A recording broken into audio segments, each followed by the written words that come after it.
అలాగే సంగతి ఎలా ఉన్నా నేనైతే చాలా బాగున్నా. ఇది శనగపిండి ఉంది కదండి, శనగపిండితో కేక్ ఎలా చేయాలనేది మీకు చూపిస్తున్నాను.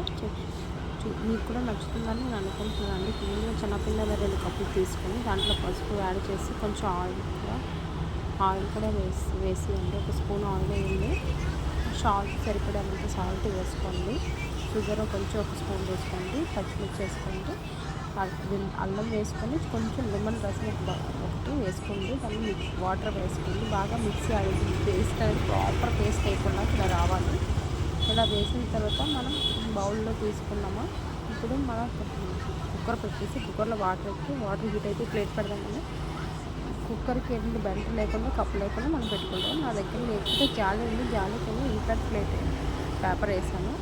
ఆ పేపర్ మీద కొంచెం నెయ్యి వేసుకుంటే ఇప్పుడు మనం పిండి వేసాం కదా, ఈ పిండికాయ ఈనో అయితే వేసి బాగా కలపాలి. అది బాగా ఉబ్బుతుంది. ఉబ్బడం వల్ల ఏంటంటే మనకి కేక్ అనేది రెసిపీ అనేది బాగా ఉబ్బేలాగా తెలుస్తుంది.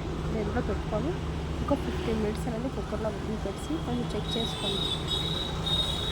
చేసుకుంటే మీకు సరిపోతుంది. చూసారా అంటలేదు. సో ఇలా వేయాలి. ఇలా చేసిన తర్వాత ఆయిల్ వేస్తే అల్లం వేసి ఇంకోటి జీలకర్ర తాలింపు కరివేపాకు అన్నీ వేసుకొని ఇంకో షుగర్ వేసుకొని కొంచెం వాటర్ వేసుకొని బాగా కొంచెం కలిపాక ఈ కేక్ని తీసేసి బాగా చిన్న ముక్కలుగా కట్ చేసుకుంటే ఈ తాలింపు అనేది అన్నీ వేసుకోవాలి. చట్నీ వేసుకుంటే సరిపోతుంది.